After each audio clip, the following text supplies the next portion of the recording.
ओम।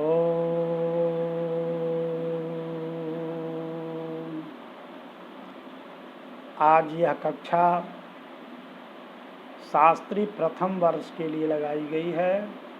जो छात्र व्याकरण विषय न लेकर साहित्य आदि विषय लेकर शास्त्री प्रथम वर्ष में पढ़ रहे हैं, उनके लिए अनिवार्य प्रथम पत्र लघु सिद्धांत कौमुदी रखा गया है। इसमें आज हम गुण संधि पर विचार करेंगे। गुण संधि क्या होता है, तो पहले हम लोग विचार करते हैं। आज की कक्षा में सूत्र है आदेंग गुणः। गुण किसे कहते हैं?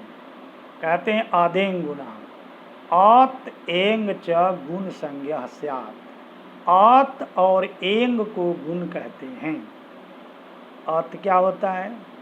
तो आत का मतलब अ होता है, या त जो है तपरकरण इसलिए किया गया है कि आत से अ ही लिया जाए, 18 अ न लिया जाए, इसलिए आत का मतलब अ। और एंग का मतलब एंग प्रत्याहार में आने वाला वर्ण। इसमें एंग में ए ओंग यानी एओंग सूत्र के ए से और एओंग सूत्र के अंग तक एंग प्रत्याहार बनता है। इसमें दो ही वर्ण आता है, ए और ओ। तो इस तरह से गुण व्याकरण शास्त्र में 3 वर्ण होते हैं। 3 वर्ण को गुण कहा जाता है। वो 3 वर्ण क्या है? अ, ए और ओ। यही इस सूत्र का उद्देश्य है, अदेंग गुणः। सूत्र यही बतलाता है कि आत एंग यानी अ और एंग प्रत्याहार में आने वाला जो दोनों वर्ण है वह गुण कहलाता है। यहाँ जो तपरकरण जो था उसके संबंध में कहते हैं तपरः तत्कालस्य तह परो यस्मात्, त हो परे में जिससे। तो यहाँ अत त किससे परे में है? अ से परे में हो। तो तह परो यस्मात् सच तात परश्च उच्चार्यमान समकालस्य इव संज्ञा स्यात्। और त से परे जो हो वह भी समकाल का ही बोधक होता है। अर्थात त हो परे में जिससे, अर्थात अ से अ ही लिया जाएगा, क्योंकि अ के बाद त है। अगर आ के बाद त रहता तो आ ही लिया जाता। समकाल का मतलब उपस्थित जो है वर्तमान काल में, वर्तमान समय में, वही लिया जाएगा। उससे सवर्णत्वात् 18 का ग्रहण नहीं कर सकते हैं। उसी तरह से एंग में ए और ओ, इसमें दीर्घ और प्लुत दोनों आता है। तो तपरकरण हो जाने से कहते हैं कि यहाँ भी एंग ओंग जो है ए और ओ वही लिया जाएगा, यानी प्लुत नहीं लिया जाएगा। ऐसा है, दीर्घ में लगाया गया है।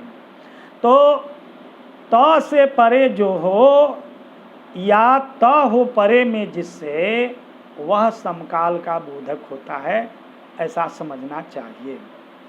अब आइए गुण कहाँ होता है, इसके लिए विधि सूत्र का उच्चारण करते हुए कहते हैं आद गुणः अवर्णादचि परे पूर्वपरयोरेको गुण आदेश स्यात्। कहते हैं अवर्ण से अच परे में हो तो पूर्व और पर दोनों के स्थान में गुण एक आदेश होता है। अब यहाँ अवर्ण से, अब तो आप कहिएगा आद गुणः, यहाँ भी तपरकरण है, तो जान लेना चाहिए कि तपरकरण नहीं है। यहाँ ये अ का पंचम्यंत रूप है आत, इसलिए इसका अर्थ होता अ से। अ से परे अगर अच हो तो पूर्व और पर दोनों के स्थान में गुण एक आदेश होता है। अर्थात दोनों के स्थान में एकटा गुण होगा, चाहे गुण अ हो, ए हो या ओ हो। यह निर्धारण हम बाद में करेंगे। तो इस तरह से हम लोग पूर्व और पर के स्थान में गुण करेंगे, ये बात हो गई। अब उदाहरण स्वरूप यहाँ कहते हैं कि उदाहरण दीजिए। तो उदाहरण देते हैं उपजोड़ इंद्र। उपजोड़ इंद्र, यहाँ अवर्ण कहाँ है? तो उप प घटक अकार, और उससे परे अच कहाँ है? इंद्र का ई। तो यहाँ पूर्व जो अकार और इकार, इन दोनों के स्थान में एक गुण होगा। अब पुनः प्रश्न उठेगा कि तो यहाँ गुण 3 है, तो इसमें से कौन गुण हो? तो यहाँ हम कहेंगे कि फिर स्थानकृत सादृश्य लीजिए। स्थान यहाँ अ का उच्चारण स्थान अकुह विसर्जनिया नाम कंठ से कंठ हो जाता है, और ई का उच्चारण स्थान ईचु यसा नाम तालु से तालु हो जाता है। तो यहाँ स्थानीय ई अ और ई है, दोनों का उच्चारण स्थान कंठ और तालु। अब उस स्थानीय के स्थान में होने वाला जो आदेश है अ, ए और ओ, इसमें से कंठ तालु सेत के द्वारा किसका उच्चारण होता है, यह निर्णय करना है। तो ए दैतो कंठ तालु, यानी ए और आई का उच्चारण कंठ तालु से होता है। तो यहाँ इसलिए निर्णित हो गया कि अ और ई के स्थान में जो गुण होगा वह ए ही होगा, ओ नहीं हो सकता है, क्योंकि ओ का उच्चारण कंठ तालु से नहीं होता है। उदौतो कंठोष्टम, कंठ और ओष्ठ से होता है, इसलिए ए होगा, क्योंकि ए का उच्चारण कंठ तालु से होता है। आप कह सकते हैं कि अ का भी तो उच्चारण कंठ तालु से होता है। ए दैतो कंठ तालु, ए और आई इसमें दोनों वर्ण हैं, तो यहाँ आई इसलिए नहीं होगा कि वह आई तो गुण है ही नहीं है। गुण संज्ञा तो अ, ए और ओ की हुई है, इसलिए यहाँ ए गुण होगा, न कि ओ गुण होगा, या न कि अगुण होगा। तो इस तरह से गुण हो गया उपेंद्र में अ और ई के स्थान में ए, तब जाकर सिद्ध हुआ उपेंद्र। दूसरा उदाहरण देते हुए कहते हैं गंगोदकम, गंगा जोर उदकम। यहाँ गंगा का आ और उदकम का उ, दोनों के स्थान में गुण होना है, क्योंकि अवर्ण हो गया गंगा का आ। आप कह सकते हैं कि अवर्ण का मतलब अ, मैंने कहा कि नहीं, वहाँ अ से 18 अ लिया जाएगा, इसलिए अवर्ण से मतलब वहाँ 18 अ है, इसलिए आ भी अवर्ण ही कहलाएगा। तो अवर्ण हुआ गंगा का आ, और उससे परे अच हो गया उदकम का उ। अभी आ और उ के स्थान में गुण होगा। अब गुण क्या होगा यह निर्णय करना है कि अ होगा कि ए होगा कि ओ होगा। तो यहाँ भी स्थानकृत सादृश्य मिलाएंगे। तो स्थान, यहाँ स्थान क्या है? उच्चारण स्थान आ का कंठ है और उ का ओष्ठ है। अब कंठ और ओष्ठ से किस गुण का उच्चारण होता है? तो यहाँ कहा गया है ओदौतो कंठोष्ठम, ओ और औ का उच्चारण कंठ और ओष्ठ से होता है, इसलिए यहाँ गंगा के आकार और उदकम के उकार, इन दोनों के स्थान में गुण आदेश हुआ ओ, तब जाकर के गंगोदकम रूप सिद्ध होता है। अब तीसरा उदाहरण देने के लिए जो गुण का शेष बचा हुआ है अ, उसको देने चलते हैं। इसके पहले थोड़ा सा संज्ञा सूत्र बतला देते हैं। उपदेश, उपदेशे अजनुनासिक इत, ये कहते हैं कि उपदेशे अनुनासिको अच इत संज्ञा स्यात्। उपदेश में अनुनासिक युक्त जो अच है उसकी इत संज्ञा होती है। इत संज्ञा होने का यहाँ क्या प्रयोजन है यह पूर्व बता चुके हैं कि जिसकी इत संज्ञा होती है उसका लोप होता है। उसके लिए सूत्र है तस्य लोपः येन केन सूत्रेण, जिस किसी सूत्र के द्वारा जिस वर्ण की संज्ञा हो जाती है उसका लोप हो जाता है। तो आगे बताएंगे। अब यहाँ कहते हैं कि यहाँ भाई उपदेश क्या है, तो धातु सूत्र गणोणादि वाक्य लिंगानुशासनम आगम प्रत्यादेशा उपदेशा प्रकृतिका, ऐसा कहा गया है। प्रतिज्ञा अनुनासिक क्या पाणिनिया। अब यहाँ कहते हैं कि भाई प्रतिज्ञा अनुनासिक क्या पाणिनिया, ऐसा क्या ये लिखते हैं, क्या विचार करते हैं। कहा कि देखिए ये जो है पाणिनीय व्याकरण पढ़ने वाले जो लोग हैं पाणिनीय हैं, अर्थात हम लोग पाणिनीय हैं। तो पाणिनीय जो लोग होते हैं प्रतिज्ञा अनुनासिक क्या, अर्थात अनुनासिक को आने प्रतिज्ञापित जो है उसको मानने वाले होते हैं। अर्थात सु और जस, सु में उकार की संज्ञा होगी, वहाँ पर अनुनासिक तो नहीं है, लेकिन प्रतिज्ञा अनुनासिक क्या पाणिनिया, पाणिनि ने उसकी संज्ञा की है, जिससे हम समझते हैं कि सु के उकार जो है अनुनासिक विशिष्ट है। कहा कि इसमें प्रमाण क्या है। कहा कि प्रत्यय सब में सु विभक्ति लाई गई होगी, सु में उकार का पाणि ने भी तो संज्ञा किया होगा, तब तो सकार का रुक्त विसर्ग के प्रत्यय बनाया होगा। तो सु अने पाणिनि के द्वारा प्रतिज्ञापित है, अर्थात निर्दिष्ट है कि सु का उ जो है, यद्यपि वहाँ अनुनासिक देख नहीं हम पा रहे हैं, अने सुन भी नहीं पा रहे हैं, फिर भी हमारे आचार्य पाणिनि ने उकार की इत संज्ञा की है, इसके लिए हम लोग भी उस उ को हम लोग भी अनुनासिक विशिष्ट मानेंगे। अर्थात सु और जस ऐसा कोई लोग मांग लेते हैं। ऐसे ही बहुत जगह पर जहाँ पर अच की संज्ञा होगी वहाँ अनुनासिकरण भी है, तो पर भी पाणिनि के निर्देशानुसार हम लोगों को अनुनासिक मान लेना ही चाहिए। इसलिए कहा गया है प्रतिज्ञा अनुनासिक्या पाणिनिया। इसके बाद आगे कहते हैं लण सूत्रस्थ वर्णेन सह उच्चार्यमानो रेफो रलयो संज्ञा।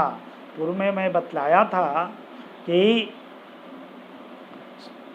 वहाँ माहेश्वर सूत्र पढ़ाने के क्रम में मैंने कहा था एसाम अंत्याह ईतः, अर्थात चतुर्दश सूत्राणाम अंत्यः, अने चतुर्दश सूत्रों के जो अंतिम वर्ण हैं वो इत संज्ञक हैं, जैसे अयुन का न, रिल्ली का क, यों का अंग।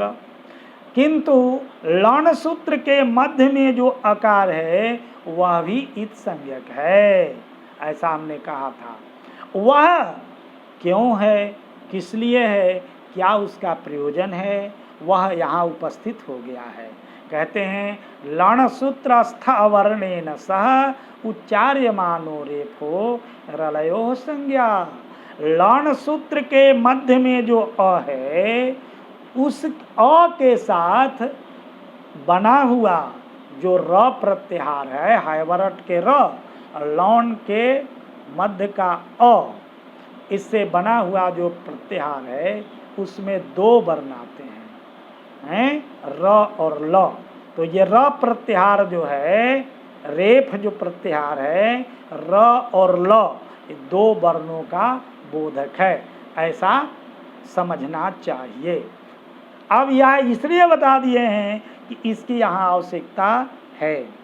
आवश्यकता क्या है, तो अब देखिए बनाना है कृष्णार्धी। कृष्णार्धी बनाना है, कृष्ण जोर रिधि। यहाँ पुनः आद्गुणः सूत्र लगता है। यह सूत्र कहता है अवर्ण से अच परे रहने पर पूर्व और पर के स्थान में गुणे का आदेश होता है। तो अवर्ण तो हो गया कृष्ण का अ, और अच परे में हो गया रिद्धि का री। अभी दोनों के स्थान में गुण होना है, तो स्थानकृत सादृश्य के द्वारा अगर देखेंगे तो अ का उच्चारण स्थान कंठ है और री का उच्चारण स्थान मूर्धा है। तो स्थानीय हो गया, यहाँ स्थानीय का उच्चारण कंठ और मूर्धा से है, और कंठ और मूर्धा से उच्चारण होने वाला जो आदेश गुण है अ, ए और ओ, उसमें किसी का उच्चारण कंठ मूर्धा से नहीं होता है। अ का उच्चारण तो केवल कंठ से होता है, ए का उच्चारण कंठ तालु से होता है, ओ का उच्चारण कंठ और ओष्ठ से होता है, कंठ मूर्धा से तो किसी का होता नहीं है। तो यहाँ कौन आदेश होगा, यह प्रश्न उठता है। इस पर ये कहते हैं उरन रपरह, ऊह आण रपरह। ऊह जो है री का षष्ठी का एक वचन का रूप है। री का रूप चलाएंगे दात्री में, जैसे री का रूप चलाते हैं दाता दातारु दातारह, तो केवल री का रूप चलाइए तो क्या होगा, आ अरऊ अरह, अरम अरऊ रीन, रा रिभ्याम रिभि, रे रिभ्याम रिभ्य, ऊह रिभ्याम रिभ्य, ऊह रोह हैं, रीनाम अरी रोह ऋषु, ऐसा बन जाएगा। तो अब यहाँ षष्ठी का एक वचन का रूप है ऊह आन रपरह। सूत्रकार कहते हैं री इति त्रिंशतः संज्ञा इति उक्तम। री 30 प्रकार का है, री की 30 प्रकार की संज्ञाएं हैं, 30 माने जाते हैं, ऐसा कह चुके हैं, ऐसा हम लोग पढ़ चुके हैं। तत्स्थाने यौवन, उस री के स्थान में यदि कभी कहीं भी व्याकरण शास्त्र में अण आदेश होता हो, अण यहाँ पूर्वे न नकारे न लेंगे, पूर्व नकार से मतलब अयुन में, अयुन के आकार से अयुन के नकार तक ही लिया जाएगा, इसलिए अ ई उ 3 ही वर्ण आएगा इस अण में। तो री के स्थान में जहाँ कहीं भी अण आदेश होता हो वह रपरह सन्नेव प्रवर्तते, रपर के साथ ही प्रवृत्त होता है। तो यहाँ आप कृष्ण जो रिधि है, कृष्ण घटक आकार, न घटक आकार और री, इन दोनों के स्थान में आप गुण करने चल रहे हैं तो अ करने चल रहे हैं। अ क्या है, अण प्रत्याहार के अंदर आता है, वह रपर के साथ ही प्रवृत्त होगा, अर्थात उसके पीछे में र लग जाएगा, तब क्या हो जाएगा, और हो जाएगा। अब और जब हो जाएगा तो उच्चारण स्थान मिला करके देख लीजिए, अ का कंठ और री का मूर्धा, और में भी और घटक आकार का कंठ और र का मूर्धा, स्थानकृत सादृश्य मिल गया, इसलिए अ और री के स्थान में गुण हो जाएगा और, तब बन जाए कृष्ण और धी। इस तरह से वर्ण सम्मेलन न्याय से कृष्णार्धी रूप सिद्ध हो जाएगा। इस तरह से हम लोग इसको बना लेते हैं कृष्णार्धी को। अगर उरन रपरा सूत्र नहीं रहता तो हम लोग नहीं बना सकते थे, क्योंकि अ का उच्चारण तो केवल कंठ से होता है, ए का उच्चारण कंठ तालु से होता है, ओ का उच्चारण कंठोष्ठ से होता है। तब यहाँ कंठ और री के स्थान में, कंठ और मूर्धा के स्थान में होने वाला जो आदेश है, कंठ मूर्धा तो मिलता नहीं।